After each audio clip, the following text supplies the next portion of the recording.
हमारे जीवन में ऐसी बहुत सारी घटनाएं घटती हैं जिसके कारण हम मानसिक रूप से बीमार हो जाते हैं और हमें कहीं ना कहीं लगता है कि उन घटनाओं से हम निकले, क्योंकि वो घटनाएं जो होती है ना वो कहीं ना कहीं हमें अंदर से खाई जाती है और हम उन सारी चीज़ों से बाहर निकलना चाहते हैं लेकिन अब निकल नहीं पाते और हम डिप्रेशन के शिकार हो जाते हैं।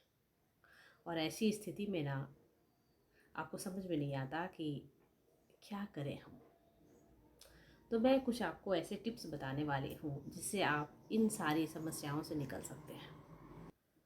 सेल्फ अवेयरनेस, अपने आप में जो है वो सेल्फ अवेयरनेस लाना हमें बहुत ही ज़रूरी है और इसके लिए हमें खुद से मिलना बहुत ज़रूरी है।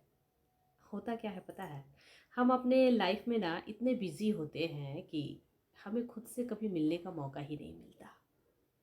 हम अपने काम में, अपने दोस्तों में और अपने परिवार में और बाकी जो बचते हैं हमारी समस्याएं, उनमें इतने उलझे हुए होते हैं ना कि हमें खुद से कभी मिलने का मौका ही नहीं मिलता, जिसके कारण सेल्फ अवेयरनेस लाना बहुत ही ज़रूरी है अपने आप में। और इसके लिए हमें ज़रूरी है कि हम जब भी एकांत में होते हैं ना तो हमें उन सारी घटनाएं याद आने लगती हैं जो हमारे जीवन में घटित होती हैं और हम बहुत ही ज़्यादा चिंतित हो जाते हैं और डिप्रेशन में चले जाते हैं।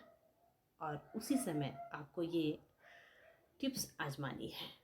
घर में बैठकर एकांत जगह में जहाँ कोई नहीं हो, आप बैठें, आंखें बंद करें और फिर अपनी पीठ को सीधा करें और आंखें बंद करके ना लंबी सांस लेना है और छोड़ना है। और इस तरह से 10 बार, फर्स्ट दिन, सेकेंड दिन 20 बार, उसके बाद आधे घंटे तक ये जो मेडिटेशन है वो आपको करना है। और इस तरह से आप सेल्फ अवेयरनेस अपने आप में लाते हो और आपको जब वो सांसें सुनाई पड़ती है ना तो आपको महसूस होगा कि आपका ध्यान जो है ना वो सिर्फ वही केंद्रित है और आपके दिमाग में कभी भी कोई भी वैसी घटनाएं नहीं आएंगी। आपका दिमाग जो है ना वो शांत हो जाएगा और आप फोकस कर पाओगे अपने काम के प्रति कि अब आपको आगे कैसे बढ़ना है।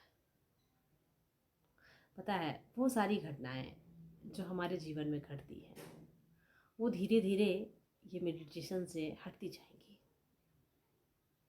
और आप में इम्प्रूवनेस आएगी। एक्सपीरियंस एंड काइंड, और ये वो चीज़ें हैं जो हम अपने जीवन में करते हैं, यानी कि बहुत सारी गलतियां हम अपने जीवन में करते हैं और उन गलतियों से हमें कुछ ना कुछ अनुभव प्राप्त होते हैं और वो अनुभव से हम कुछ सीखते हैं। और क्या सीखते हैं कि हमें फिर ये दोबारा गलतियां नहीं करनी है। पता है, जब आप जीवन में बहुत सारी गलतियां करते हो ना तो लोग आप पर दया करना भूल जाते हैं, आप पर लोग दया नहीं दिखाते। इसलिए आपको खुद पर दया दिखाना है, खुद के लिए काइंड बनना है। लव टू योर सेल्फ मतलब खुद से प्यार करना। पता है, कभी कभी हमें लगता है ना कि लोग हमें प्यार करें, पर वास्तविकता यही है कि आप जितना अपने आप को समझते हो ना लोग उतना आपको नहीं समझते। इसलिए आप खुद से प्यार करना सीखें। कभी कभी क्या होता है ना कि लोग प्यार पाने के लिए ना कुछ ऐसे पर्सन से जुड़ जाते हैं और वो चाहते हैं कि वो मुझे बहुत प्यार करे और मुझे वो समझे। और कहीं ना कहीं आपको लगता है कि लोग मुझे समझ भी रहे हैं, जिसके कारण हम बहुत सारी ऐसी बातें होती हैं जो हमारी प्राइवेट बातें होती हैं, और उसमें से बहुत सारी ऐसी प्राइवेट बातें होती हैं ना कि हमें लगता है कि वो अच्छे हैं बहुत और हम उन्हें बता दिया करते हैं। और होता क्या है कि वो हमारे उसी प्यार का ना फ़ायदा उठाने लगते हैं। इसलिए आप जैसे हो ना वैसे लोग होते नहीं हैं। इसलिए आप खुद से प्यार करना सीखें। अकेले रहें वो मंजूर है, लेकिन दगाबाजों के साथ ना रहें। We are connect, we are alone. पता है, हम सभी जो मनुष्य हैं वो एक ही स्रोत से बने हुए हैं और सिर्फ हमारे चेहरे जो होते हैं ना वो अलग होते हैं।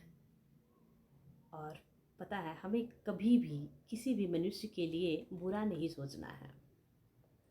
यदि आप नेगेटिव किसी के बारे में सोचोगे ना, तो आप उस नेगेटिविटी को अपने अंदर अट्रैक्ट करोगे, और वही आपको नहीं करना है।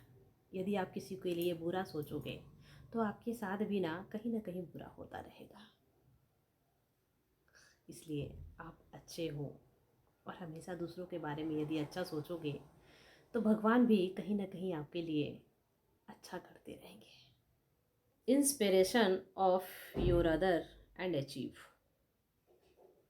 किसी भी कोई भी लोग यदि बहुत ही ज़्यादा ऊंचे मुकाम पर हैं या बहुत ज़्यादा अचीव कर चुके हैं अपने जीवन में बहुत सारी चीज़ें, बहुत वो ऊंचाई पर पहुंच गए हैं, तो हमें उसे देखकर ना उसके लिए बुरा नहीं बोलना है या फिर जलना नहीं है उसको देखकर, पहली चीज़। और दूसरी चीज़ कि अपने से नीचे वर्ग के लोगों को भी देखना है कि वो कैसे जी रहे हैं या फिर कैसे रह रहे हैं। पता है, ये दो लोग जो होते हैं ना, वो हमें इंस्पिरेशन देते हैं। जो ऊंचे तबके के लोग हैं उससे हमें इंस्पिरेशन क्या मिलता है कि हमें भी उस ऊंचाई में जाना है, लेकिन इसका मतलब ये नहीं कि हमें जाने के बाद घमंड करना है। और नीचे तबके के लोगों को इसलिए देखना है कि अभी आप जिस अवस्था में हो ना, उसे देखने के बाद आपको हमेशा ये महसूस होना चाहिए कि उससे मैं बेहतर हूँ। और इस तरह से जब आप नॉर्मली सोचने लगोगे ना, तो अपने लाइफ में ना आप हमेशा खुश रहोगे। Care for your gift. पता है, हमें हमेशा ये सोचना चाहिए ना कि भगवान ने हमें एक गिफ्ट दिया है, और वो गिफ्ट क्या है? हमारा शरीर, जिसमें दो आँखें हैं, एक मुंह है, एक नाक है, दो कान है, दो हाथ हैं और दो पैर हैं, जिसके बदौलत हम उसका यूज़ करके, सही यूज़ करके आगे बढ़ सकते हैं, जीवन में कामयाब हो सकते हैं। पता है, आपको पता होना चाहिए कि बहुत सारे ऐसे लोग हैं जिनकी आंखें नहीं होती, जिनके हाथ नहीं होते, जिनके पैर नहीं होते, जो बोल नहीं सकते।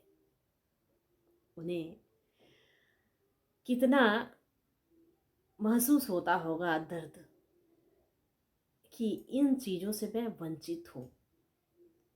और ये गिफ्ट जो भगवान ने आपको दिया है, अनमोल गिफ्ट, आपके पूरे शरीर की जो रचना है वो सर्व संपूर्ण उन्होंने किया है, उस पर आपको गर्व होना चाहिए। उन्होंने आपको इस काबिल बनाया है ना कि आप अपने लिए कुछ कर सको। और इस गिफ्ट को आपको संभाल कर रखना है और उस जगह यूज़ करना है ना जहाँ से आप अपने जीवन में कामयाब व्यक्ति बन सकते हो। पता है, बहुत सारे ऐसे लोग होते हैं जिनकी आंखें नहीं होती और फिर भी वो मेहनत करते हैं और कमा खा रहे हैं। बहुत सारे ऐसे लोग हैं जिनकी हाथ नहीं है, लेकिन फिर भी वो अपनी ज़िंदगी से कभी हार नहीं मानते। तो आप समझ लो कि भगवान ने आपको बहुत ही अनमोल गिफ्ट दिया है, आपके शरीर को पूरी रचना करके। और इसे कैसे यूज़ करना है और आगे बढ़ना है, बस आप